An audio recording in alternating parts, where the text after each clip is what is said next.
Obrigado pela sua audiência, pela sua companhia. Direto para Brasília, o ex-presidente Jair Bolsonaro já está cumprindo a pena de 27 anos e 3 meses de prisão depois que o ministro Alexandre de Moraes, do STF, ter determinado o trânsito em julgado. De Brasília, então, Janaína Camelo chegando com as últimas informações. A defesa do ex-presidente pretende entrar com algum novo pedido no Supremo Tribunal Federal. Tudo bem, Janaína? Boa noite para você. Bem-vinda.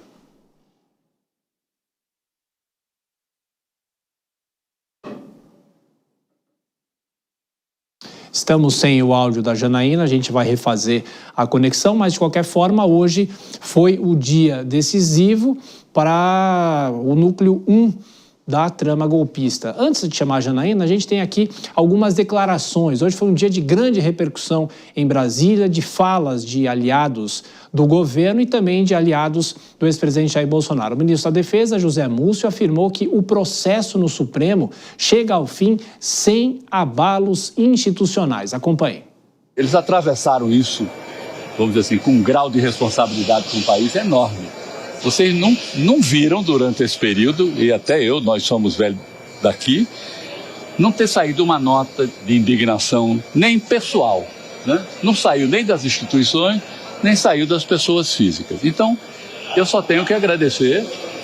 Também estou feliz porque o ciclo está se encerrando, a gente precisa virar essa página, olhar para frente, nós temos muitas coisas para fazer, mas as forças receberam, eu admito que alguns constrangidos ou indignados, mas todos cumprindo o seu papel nas forças. O ministro da Defesa, José Múcio, fazendo comentário sobre esta terça-feira. Já o senador e ex-vice-presidente do governo de Jair Bolsonaro, o general Hamilton Mourão, classificou o fim do processo como uma injustiça do Poder Judiciário. Acompanhe. Neste dia, 25 de novembro de 2025, não é uma tarde feliz. E por que eu digo que não é uma tarde feliz? Porque termina de consumar-se a infâmia que viemos vivendo desde que terminou o governo do presidente Jair Bolsonaro, e a partir daí se criou toda uma história em cima de uma pseudo-tentativa de golpe de Estado.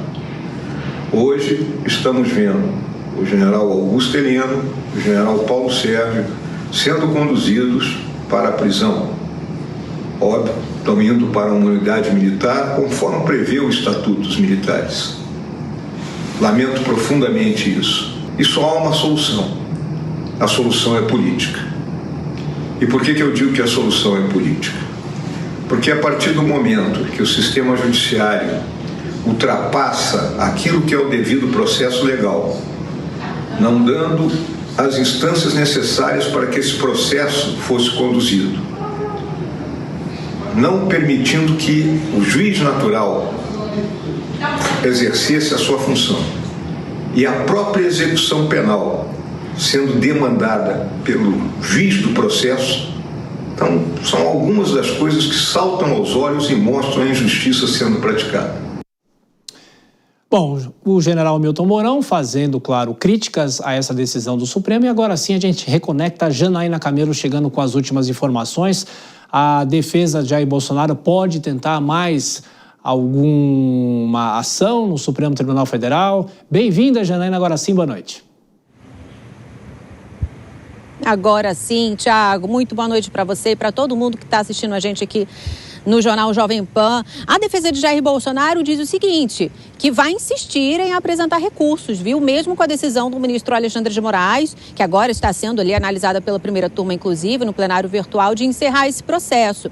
A defesa de Jair Bolsonaro diz que, de acordo com o regimento interno do STF, ainda caberiam 2 tipos de recursos. Um deles, por exemplo, o agravo, que aí, nesse caso, deveria ser analisado por um outro colegiado, que não a primeira turma, e também o embargos infringentes, que a gente tem já falado aqui já há algum tempo, né, Thiago, que seria um outro tipo de recurso, que aí esse recurso, sim, ali teria o poder de mudar uma sentença, mudar ali o que foi decidido no julgamento, mas o embargos infringentes, no regimento do STF, diz o seguinte, que no caso do plenário, dos 11 ministros, caberia embargos infringentes se houvesse ali ao menos 4 divergências, mas no caso das turmas, não fala numericamente quantas divergências seriam, apenas diz que no caso de não ter sido ali uma decisão unânime, né? Então, a defesa de Jair Bolsonaro tem se apegado a esse esclarecimento que diz ali no regimento do STF de não ter não há numericamente ali quantas divergências deveria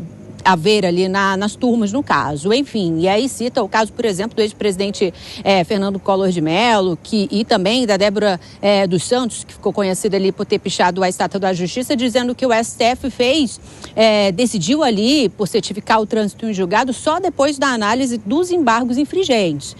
Enfim, Tiago, agora a primeira turma do STF está neste momento analisando essa decisão do ministro Alexandre de Moraes de encerrar o processo tanto de Jair Bolsonaro como dos outros condenados do núcleo crucial, uma sessão que começou hoje por volta das 18 horas, por volta das 6 horas e termina só amanhã. Tem uma duração ali de 24 horas essa sessão no plenário virtual da primeira turma, onde já votaram, além do relator, já votou ali o ministro Alexandre de Moraes e já acompanhou o ministro Flávio Dino, presidente ali da primeira turma, para que seja mantida essa decisão pelo trânsito julgado dos processos de Jair Bolsonaro e dos outros condenados do núcleo crucial. Faltam votar aí o ministro Cristiano Zanin e também a ministra Carmen Lúcia. Só para entender o porquê que essa decisão foi tomada hoje, pelo encerramento desse processo, o ministro Alexandre de Moraes diz, no caso, por exemplo, de Jair Bolsonaro, ele não apresentou um segundo recurso, um segundo embargo de declaração, porque o que acontece, Tiago, dias atrás, o STF decidiu por rejeitar o primeiro recurso que tinha sido apresentado pelas defesas de todos os condenados, que é o chamado embargo de declaração, que ele serve apenas para esclarecer omissões ou contradições no julgamento. O ministro Alexandre de Moraes rejeitou esse recurso, foi referendado ali pela primeira turma, dizendo também que não há omissões, não há contradições nesse julgamento. A partir, então, da publicação do acordo desse julgamento que rejeitou esse primeiro recurso, em tese ali abre-se 5 dias de prazo para apresentação de novos recursos, aí no caso, 5 dias para um segundo embargo de declaração, uns 5 dias, um prazo que terminou ontem à noite. Aí na jurisprudência média aqui do STF, geralmente nos processos não tem se acolhido ali um segundo embargo de declaração, entendendo ali que é apenas uma estratégia ali para se protelar o processo. Então, a defesa de Jair Bolsonaro, a defesa de Alexandre Ramagem, a defesa de Anderson Torres não apresentaram esse tipo de recurso, também como uma estratégia ali para evitar que esse processo fosse encerrado na análise desses recursos pelo ministro Alexandre de Moraes, e o que havia se pretendido ali pela defesa de Jair Bolsonaro era apresentar o embargos infringentes, que aí esse tem um prazo de 15 dias e em tese terminaria no próximo dia 3 de dezembro. Enfim, a defesa disse que ainda mesmo com a decisão do trânsito em julgado vai apresentar esse tipo de recurso. No caso de Jair Bolsonaro, o ministro Alexandre de Moraes determinou que a sentença dele apenas seja cumprida na Superintendência da Polícia Federal, aqui no Distrito Federal. Lembrando, com uma pena de 27 anos e 3 meses de prisão. O ex-presidente Jair Bolsonaro já está na superintendência desde a última quinta-feira, por suspeita de tentar violar a tornozeleira eletrônica, né? Ele estava até então preso preventivamente. Antes disso, ele estava em prisão domiciliar, também preso preventivamente, mas no caso ali onde ele é investigado por ter atuado junto com Eduardo Bolsonaro, o filho dele, para tentar ali atrapalhar o julgamento do núcleo crucial aqui no STF. Agora sim ele começa a cumprir a pena da qual ele foi condenado, de 27 anos e 3 meses de prisão, e isso vai acontecer, segundo decisão ali do ministro Alexandre de Moraes, que agora está sendo analisada pela primeira turma, na Superintendência da Polícia Federal aqui em Brasília, viu, Tiago? Além disso, o ministro determinou nesse mesmo despacho de hoje que amanhã Jair Bolsonaro passa por uma audiência de custódia. Não só ele, como todos os outros condenados que começaram agora a cumprir a pena, uma audiência que vai acontecer por videoconferência. No caso também de Jair Bolsonaro, Tiago, o ministro determinou que ele seja acompanhado o tempo inteiro por uma equipe médica.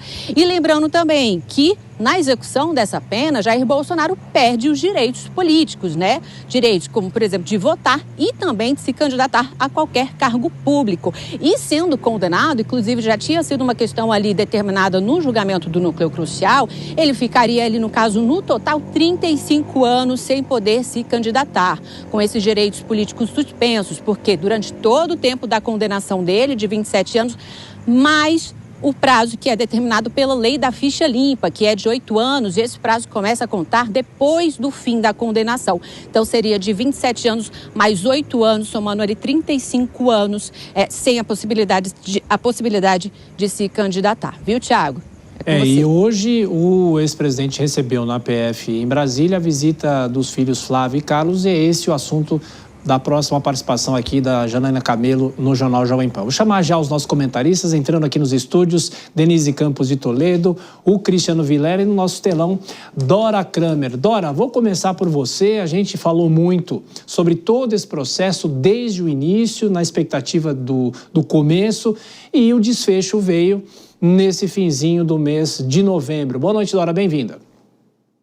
Boa noite, Tiago, Denise, Vilela, boa noite a todos. Pois é, um desfecho esperado, mas nem por isso menos importante ou menos marcante. Claro que tem uma importância grande, não apenas pela prisão de um ex-presidente, né? Porque a gente até já viu outras cenas parecidas, mas também tem a questão dos militares pedir alta patente pela primeira vez.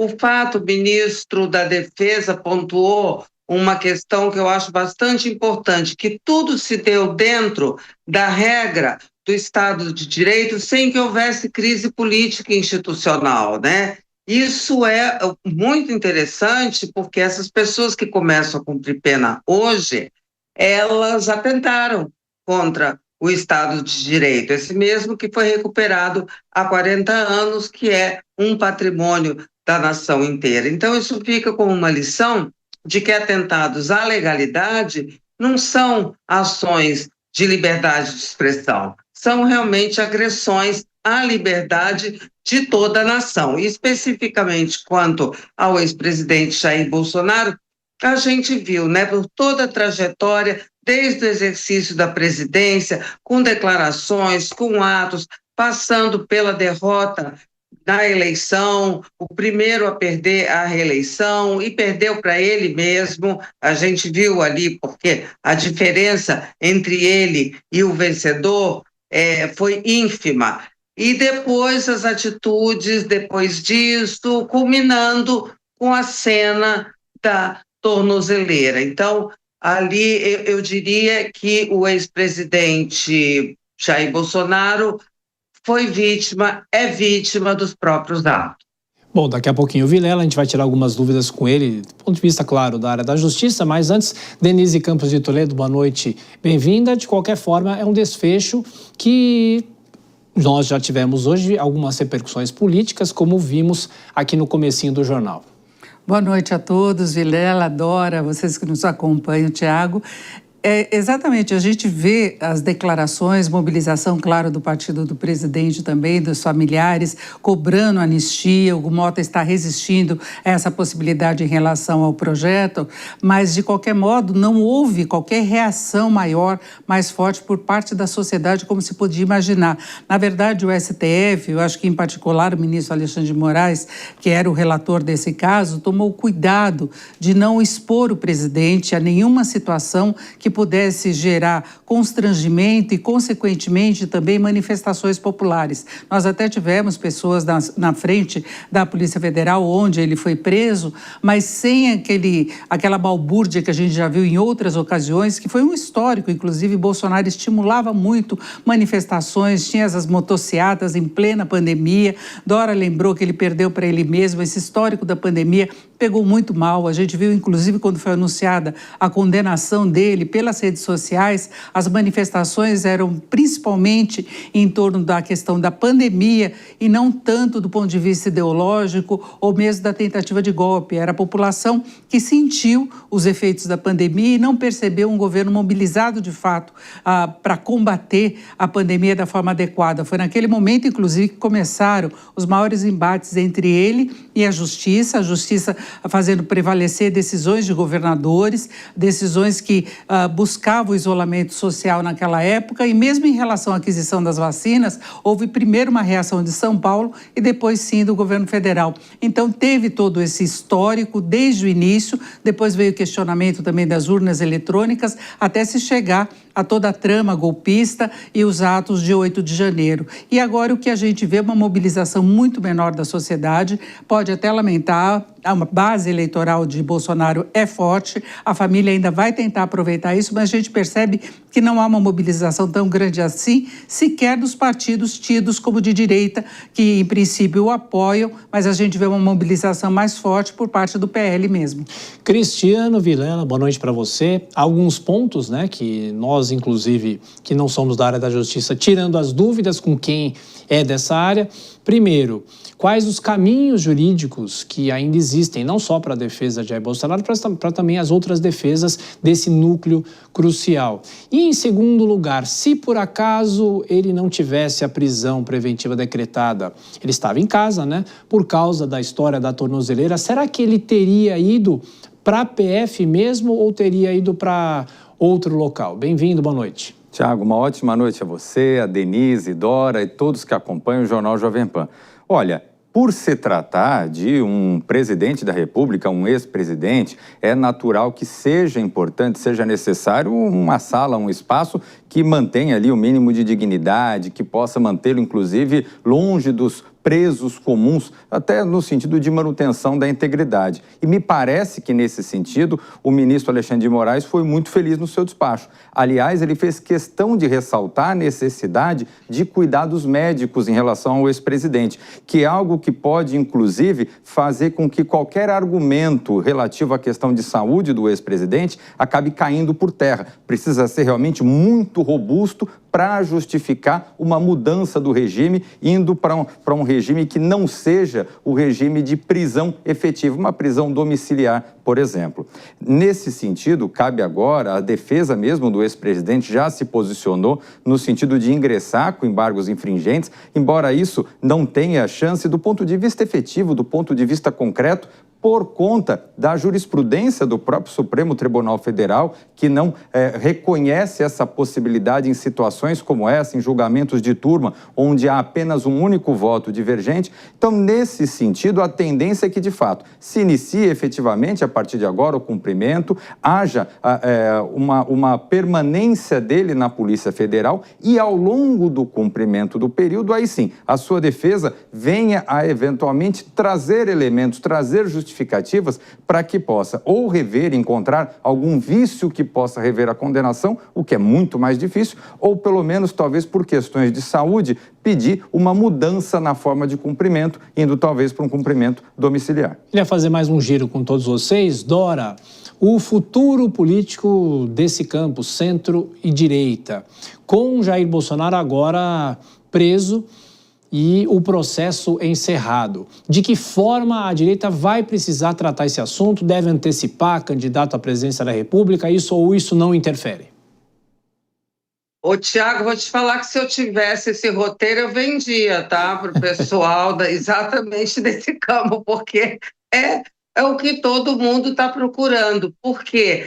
É um movimento que precisa ser bastante estratégico, né? E como a família, principalmente o senador Flávio Bolsonaro, tomou a frente, pelo menos na representação do PL, desse campo mais bolsonarista, essa área, a família dele não é partidária, não é estratégica. Eles são da estridência, do uso da força, achando que a força, o grito, vence tudo. E está mais do que provado do que por esse caminho é perda total, porque até agora deu PT, né? Perda total nesse rumo. Só que a direita, digamos assim, não bolsonarista, ou centro-direita, ou direita civilizada, como queira, fica também numa posição, numa saia justa, porque precisa desse eleitorado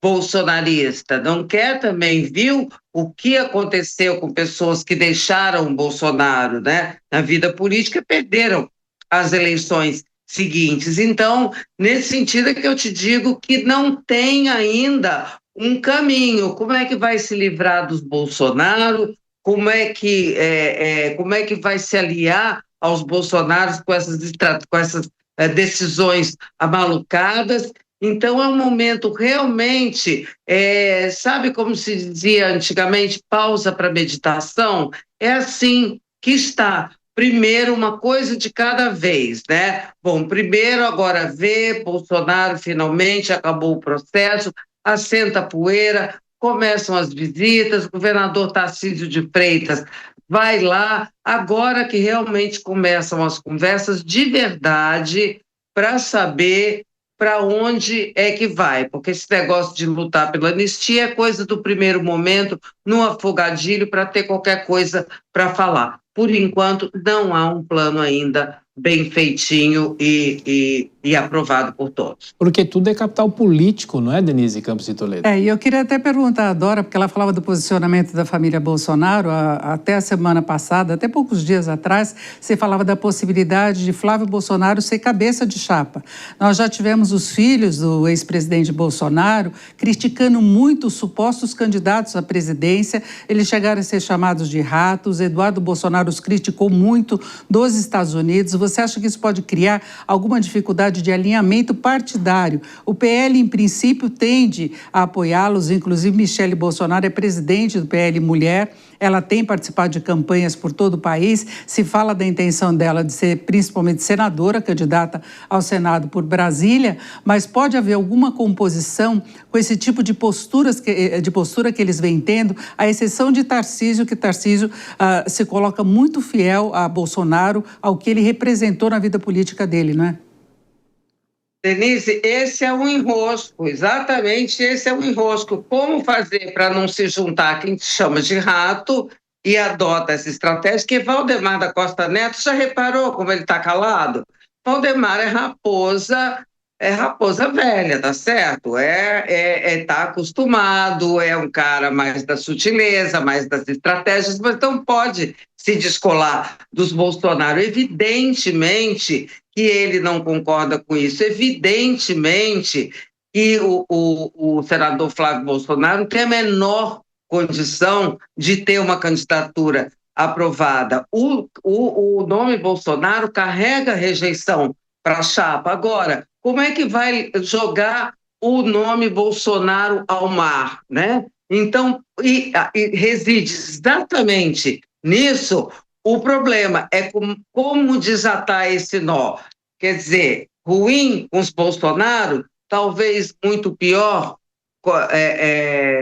sem os Bolsonaro, ou ao contrário, ruim com os Bolsonaro, melhor sem os Bolsonaro, enfim. Também enrolei toda a frase aí, mas todo mundo entendeu, né? É isso, o enrosco, os Bolsonaros são o enrosco.